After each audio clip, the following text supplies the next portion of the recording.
90,000 से ज़्यादा प्राथमिक शिक्षकों के नियोजन की, उन शिक्षकों के नियोजन की जो कई सालों से अधर में लटका हुआ है और बार बार इसके बारे में ये कहा जाता है कि इन शिक्षकों के नियोजन की प्रक्रिया जल्द पूरी कर ली जाएगी। पंचायत चुनाव से पहले इस प्रक्रिया को पूरी करने की बात कही जा रही थी और ये भी कहा जा रहा था सरकार के द्वारा कि ओपन कैंप लगाकर इनकी बहाली की प्रक्रिया पूरी होगी। लेकिन अब उन प्राथमिक शिक्षकों के नियोजन को लेकर एक अच्छी खबर बिल्कुल नहीं है, कह सकते हैं कि बुरी खबर सामने आ रही है। पूरी खबर विस्तार से बता रहे हैं। बिहार के प्राथमिक स्कूलों में नियुक्ति की आस लेकर बैठे हजारों शिक्षक अभ्यर्थियों के लिए बुरी खबर है।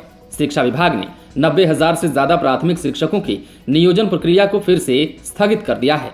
बीते कई दिनों से शिक्षक अभ्यर्थियों को काउंसलिंग की तिथि से लेकर ज्वाइनिंग तक का इंतजार था। ऐसे अभ्यर्थियों को बड़ा झटका लगा है। एक विशेष मामले में पटना हाईकोर्ट का फैसला आने तक 90,000 से ज्यादा प्राथमिक मध्य शिक्षकों के नियोजन की प्रक्रिया अगले आदेश तक रोक दी गई है। नियोजन प्रक्रिया स्थगित करने की पुष्टि शिक्षा विभाग ने की है। जुलाई 2019 से चल रही प्रक्रिया इससे पहले भी 3 बार कानूनी अड़चनों की वजह से रोकी जा चुकी है। हालांकि शिक्षा विभाग नियोजन के संदर्भ में चल रहे स्टे को खत्म कराने के लिए विशेष पैरवी करने के लिए विशेष कदम उठाने जा रहा है। शिक्षा विभाग के प्रधान सचिव ने कहा है कि एक विशेष मामले में कोर्ट के स्टे की वजह से प्राथमिक नियोजन की प्रक्रिया अगले आदेश तक स्थगित कर दी गई है। हालांकि शिक्षा विभाग स्टे को हटवाने के लिए उच्च स्तर पर पैरवी करने जा रहा है। उम्मीद है कि कोर्ट से हरी झंडी मिल जाएगी।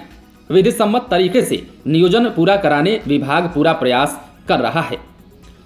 आधिकारिक जानकारी के मुताबिक इस मामले में ऑल इंडिया ब्लाइंड फेडरेशन की तरफ से उच्च न्यायालय में दर्ज कराई गई विशेष आपत्ति के चलते शिक्षा विभाग ने प्राथमिक नियोजन को स्थगित करने का निर्णय लिया है। आपको बता दें कि ब्लाइंड आरक्षण संबंधित कुछ समय पहले एक विशेष आपत्ति पर हाईकोर्ट ने 34,500 से अधिक माध्यमिक शिक्षकों की भर्ती पर रोक लगा दी थी।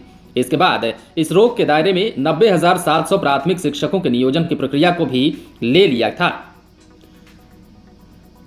फिलहाल विभाग इस मामले में प्राथमिक नियोजन प्रक्रिया को शुरू कराने के लिए कोर्ट में अपना पक्ष रखने जा रहा है। उल्लेखनीय है कि इस ब्लाइंड फेडरेशन के आरक्षण संबंधित आपत्ति पर सुनवाई करते हुए हाईकोर्ट ने नियोजन पर स्टे लगा रखा है। तो अब इन 90,700 प्राथमिक शिक्षक अभ्यर्थियों के नियोजन का मामला एक बार फिर से लटकता हुआ दिखाई दे रहा है, अधर में लटकता हुआ दिखाई दे रहा है, जिसकी चिंता उन्हें पहले से सता रही थी। पहले इस बात की चिंता थी कि पंचायत चुनाव की वजह से कहीं उनका नियोजन अधर में न लटक जाए, और अब स्टे लगने के बाद उनकी चिंता एक बार फिर से बढ़ने जा रही है। देखने वाली बात यह होती है कि आखिर इस नियोजन की प्रक्रिया को आखिर सरकार और शिक्षा विभाग कब तक सुलझा पाती है।